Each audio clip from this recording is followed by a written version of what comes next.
Hey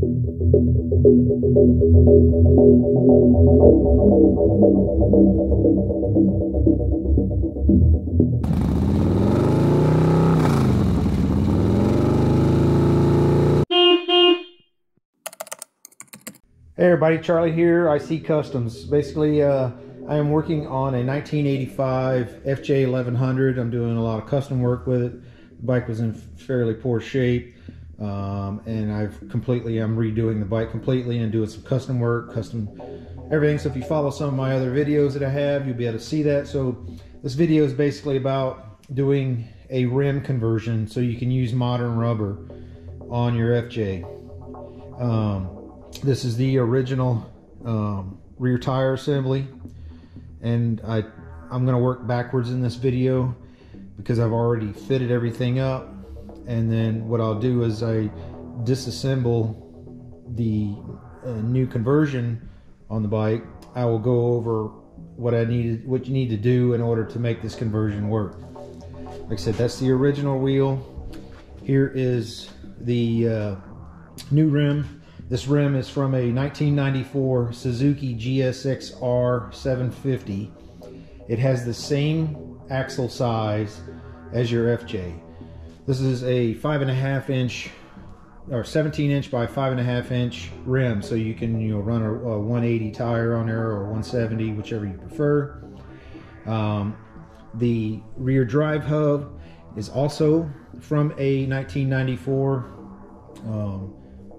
GSX-R 750. It has the 43 tooth on there. Your stock on the FJ was a 46, I believe. This is also a 530 pitch. I'm most likely going to stick with the 43 tooth for this particular instance. So right now I have it bolted up, and I have my chain gauge on there. Like I said, I'm in the middle of doing other projects on this bike, but I figured while I was waiting on things, I would go over and show you. I already have it pre-lined up with my chain gauge. I have my spacers in that I had to make, and they're on both sides. When I take it apart, I'll give you all the dimensions for those spacers in order to give you the right setting like I have on here. So this is the stock 1985 FJ 1100 rear swing arm. Being that I went to the 43 tooth, there's a lot of chain adjustment taken out, but I'm still not maxed out. So I'll most likely, when I replace the chain, then I will put, be able to shorten the chain up probably a link from the stock setup. So 1994 GSX-R 750 rear rim, and this is the rear brake disc, and this brake caliper and its mount, along with the anti-rotation bar that's on here. Sorry if I'm trying to get in here where you can see it. So this is a come off of a 1998 Katana 600. The brake caliper did. On your stock FJ, it mounts here, but I was having trouble finding it. You may be able to research a little bit more. I have the capabilities to do welding and stuff, so I wasn't worried about this, and I prefer it to be on the bottom anyways. So I will be removing this post and resetting a new post for the anti-rotation bracket right here. But when you order your rim, you'll need to get your rear brake disc, and like I said, whatever you get for a brake, you'll want to make sure that it's compatible with the GSX-R rear rim, and because these are 4 millimeters, and the actual ones on the FJ I believe are 5 millimeter, and they're like a hollow disc. So this had to be, the bracket itself had to be modified. I had to chuck it up in my lathe on my independent jaw chuck and bore the hole in here, because it was 17 millimeter I believe was the hole for the axle on the Katana, and the axle diameter on the FJ is 20 millimeters, so I had to bore this out a couple millimeters to allow that to fit. So without further ado, I'll pause the video. I'm going to disassemble it and show you all of my spacers that I have, and hopefully this will help you out for doing your own conversion, so that you may get a hold of modern day rubber to put on the bike. The older bikes, they have the 16-inch rim. Your tire choices are very poor when you're in the 16-inch rim, but there's so much more options in the 17-inch rim, henceforth the reason why I went that route. So I'll be back shortly and then we'll go over this again.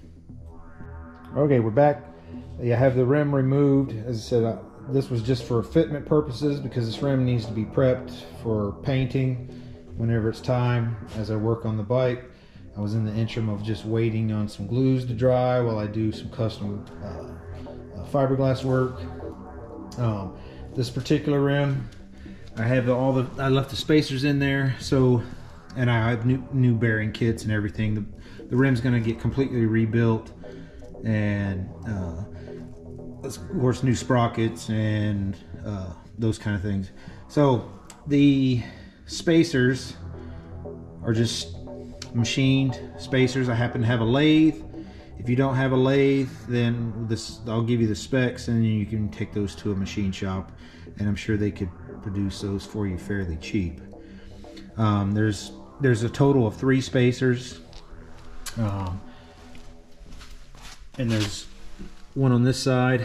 This one I stepped it simply because it was fairly thin around the axle. It's got to go in for this seal, and I wanted it a little bit more base out here, so when it sets up against the bracket that holds the caliper, that it would have a good face on there. So that's another machine spacer, and then you have to have another spacer that goes on the opposite side here, which goes up against the swing arm, and that's what sets your distance and centers out your rotor inside the caliper. So I will pause the video again, and I will have all the measurements for you for these particular items. Okay, we're here. All right, I have a set of calipers out.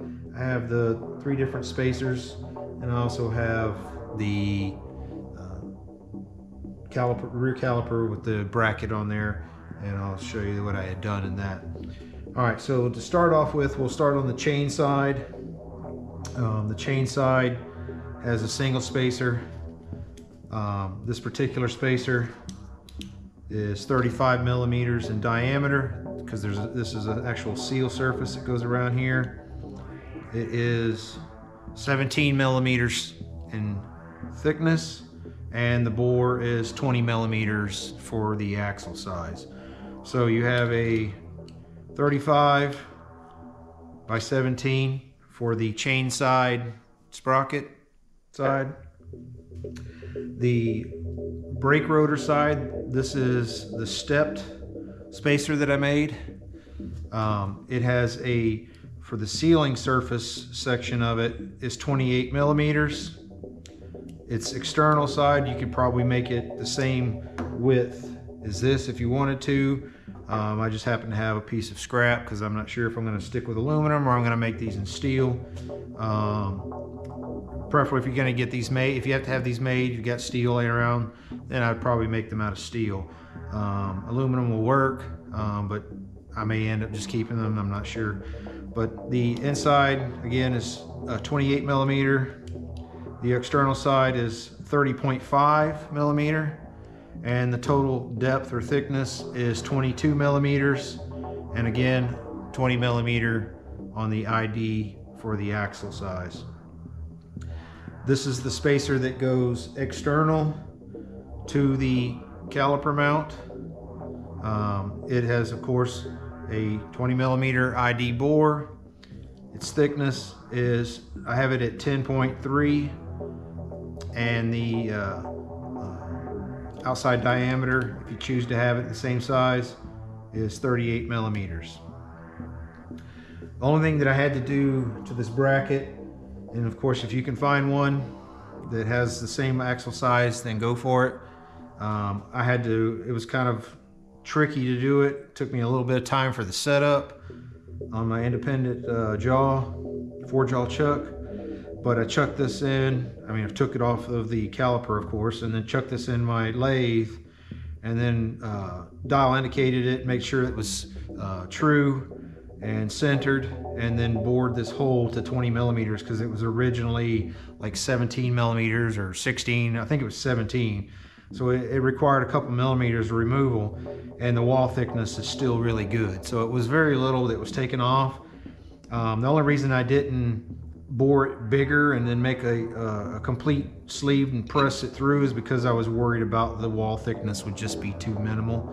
So I wanted to keep the beef here and not take too much of it away, because this is a cast aluminum part. So that's the only recommendation, is if you want to go that route, you're going to make your wall thickness pretty thin on the hole that go through here to be able to try to maintain a safety level of material. So those are the spacers. So you just need 3 spacers made and a modification to this, and you should be good to go. So if you have any questions, feel free to send me a message, drop a question down below, and I'll do what I can. Please like and subscribe. Follow all the rest of my videos for the custom FJ project, and we'll be in touch. See ya.